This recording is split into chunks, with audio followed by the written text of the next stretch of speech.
Hello guys, இந்த வீடியோவில் நம்ம எதை பற்றி பார்க்க போகிறோம்னா, ஒரு லாங் டைமுக்கு பார்த்தீங்கன்னா எப்படி நம்ம போர்ட்ஃபோலியோவை க்ரியேட் பண்ணலாம், அதை பற்றி நம்ம இந்த வீடியோவில் நம்ம பார்க்கலாம். சரி வாங்க வீடியோக்குள்ளே போகலாம். ஃபஸ்ட்டு நம்ம பார்க்க போகிறது எதுன்னு பார்த்தீங்கன்னா, ஐடி செக்டாரில் இருக்கிற டாப் 1 ஸ்டாக்கை தான் பார்க்க போகிறோம். அதாவது பார்த்தீங்கன்னா எல்லாத்துக்கும் தெரியும் டிசிஎஸ். இதுதான் பார்த்தீங்கன்னா இந்தியாவில் டாப் 1ல் இருக்குது. அதுவும் பார்த்தீங்கன்னா ஐடி செக்டாரில். இந்த ஸ்டாக்கு பார்த்தீங்கன்னா ஏன் சூஸ் பண்ணியிருக்கேன்னு பார்த்தீங்கன்னா, இப்போ ஐடி செக்டாரில் இருக்கிற எல்லா ஸ்டாக்கும் பார்த்தீங்கன்னா கொஞ்சம் கரெக்டான வேல்யூவில் ட்ரேட் ஆகிட்டு இருக்கு. அதுவும் இல்லாமல் அண்டர் வேல்யூடுன்னு கூட சொல்லலாம். இப்போ நீங்கள் பார்த்தீங்கன்னா ஐடி செக்டாரில் பார்த்தீங்கன்னா நிறைய ஸ்டாக் பார்த்தீங்கன்னா ரொம்ப ஃபால் ஆகியிருக்கும். அதே மாதிரி HCL டெக்னாலஜி இருக்குல்ல, அதுவும் பார்த்தீங்கன்னா ரொம்ப ஃபால் ஆகிருக்கு. நீங்கள் எது வேணாலும் கன்சிடர் பண்ணிக்கலாம். அதாவது பார்த்தீங்கன்னா ஐடி செக்டாரில் நீங்கள் வந்துட்டு டாப் 5 இருக்குல்ல, அதில் எதில் வேணாலும் நீங்கள் இன்வெஸ்ட் பண்ணிக்கோங்க. அதுவும் இல்லாமல் நீங்களே அனலைஸ் பண்ணி இன்வெஸ்ட் பண்ணிக்கோங்க. அடுத்த செக்டாரில் இருக்கிற ஒரு ஸ்டாக் என்னன்னு பார்த்தீங்கன்னா ஐடிசி. அதாவது பார்த்தீங்கன்னா ஐடிசி இல்லைனா நீங்கள் இது வாங்கிக்கலாம், HUL. அதாவது பார்த்தீங்கன்னா இந்துஸ்தான் யூனிலிவர்.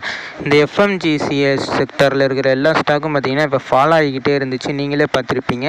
அதுவும் இல்லாமல் பார்த்தீங்கன்னா இந்த HULனு ஒரு ஸ்டாக் இருக்கும்ல, அதாவது இந்துஸ்தான் யூனிலிவர்னு, அது பார்த்தீங்கன்னா ரொம்ப ஃபாலோ ஆகிருக்கு. அந்த ஸ்டாக்கை வேணாலும் நீங்கள் இன்வெஸ்ட் பண்ணலான்னு இருந்தீங்கன்னா நீங்கள் அனலைஸ் பண்ணிவிட்டு இன்வெஸ்ட் பண்ணுங்கள். இந்த 2 ஸ்டாக்கும் பார்த்தீங்கன்னா நான் சொல்கிற ஸ்டாக் எல்லாமே பார்த்தீங்கன்னா டிவிடெண்டும் நல்லா கொடுப்பாங்க. அதே மாதிரி ஐடி செக்டரில் பார்த்தீங்கன்னா TCS, HUL, அப்புறம் இன்ஃபோசிஸ், டெக் மஹிந்திரா இவங்கெல்லாம் பார்த்தீங்கன்னா நல்ல டிவிடெண்ட் தருவாங்க. அதே மாதிரி ஐடிசியும் இந்துஸ்தான் யூனிலிவரும் பார்த்தீங்கன்னா நல்ல டிவிடெண்டே தருவாங்க. நிறையா பேர் பார்த்தீங்கன்னா ஐடிசியில் எதுக்காக இன்வெஸ்ட் பண்ணியிருப்பாங்கன்னு பார்த்தீங்கன்னா டிவிடெண்டுக்காகவே நிறையா பேர் இன்வெஸ்ட் பண்ணியிருப்பாங்க. அடுத்ததாக பார்த்தீங்கன்னா பேங்கிங் செக்டரு. அதாவது பார்த்தீங்கன்னா நான் ஏன் பேங்கிங் செக்டர் சொல்கிறேன்னு பார்த்தீங்கன்னா, இப்போ கூட நீங்கள் பார்த்துக்கிட்டே இருந்திருப்பீங்க, எல்லா பேங்க்கோட ஸ்டாக்கும் பார்த்தீங்கன்னா ரொம்ப கீழே விழுந்திருக்கும். அதே மாதிரி HDFC பார்த்தீங்கன்னா ரொம்ப கீழே விழுந்துச்சு. அதே மாதிரி கோட்டக் மஹிந்திராவும் பார்த்தீங்கன்னா ரொம்ப கீழே விழுந்துச்சு.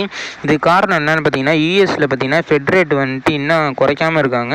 அது குறைச்சாங்கன்னா நல்லாயிருக்கும். அதுவும் இல்லாமல் பார்த்தீங்கன்னா RBI வந்துட்டு ஒரு கண்டிஷன் நிறையா போட்டுக்கிட்டே இருக்காங்க. கோட்டக் மஹிந்திராலையும் கண்டிஷன் போட்டாங்க, ரெகுலேட் பண்ணாங்க. அது ஒரே நாளில் பார்த்தீங்கன்னா நிறையா ஃபாலோ ஆனிச்சு. அதாவது பார்த்தீங்கன்னா எத்தனை % ஃபாலோ ஆனிச்சுன்னு மறக்காமல் கமெண்ட்டில் சொல்லுங்கள். கரெக்டாக பார்த்தீங்கன்னா லாஸ்ட் இதில் ஃபாலோ ஆகி இருந்துச்சுல, ரொம்ப 52 வீக் லோ போணுச்சுல, அப்போ பார்த்தீங்கன்னா நான் ஒரு ஸ்டாக்கை வாங்கிட்டேன். அதில் பார்த்தீங்கன்னா இப்போ அதுவே பார்த்தீங்கன்னா ஒரு 150 ரூபா கிட்ட மறுபடியும் ரெக்கவரி ஆகிருக்கு. அந்த ஸ்டாக்கோட பேர் என்னன்னு பார்த்தீங்கன்னா கோட்டக் மஹிந்திரா பேங்க் தான். அதுக்கப்புறம் நான் இப்போ சொல்ல போகிற ஸ்டாக் என்னன்னு பார்த்தீங்கன்னா SBI கார்டு. அதாவது பார்த்தீங்கன்னா இதை பார்த்தீங்கன்னா லாஸ்ட் 1 இயராக கீழே மட்டும்தான் போய்கிட்டே இருக்கும். இப்போ பார்த்தீங்கன்னா கொஞ்ச நாளாக பார்த்தீங்கன்னா 710, 700லேயே ட்ராவல் ஆகிக்கிட்டே இருக்குது. இப்போ நீங்கள் இந்த ஸ்டாக்கை வாங்கலாமான்னு கேட்டிங்கன்னா நீங்களே அனலைஸ் பண்ணி வாங்கிக்கோங்க. நான் வந்துட்டு இனிமேல் தான் வாங்க போகிறேன். ஏன்னு பார்த்தீங்கன்னா ஒரு 700 கீழே வந்துச்சுன்னா நான் வாங்கலான் இருக்கேன்.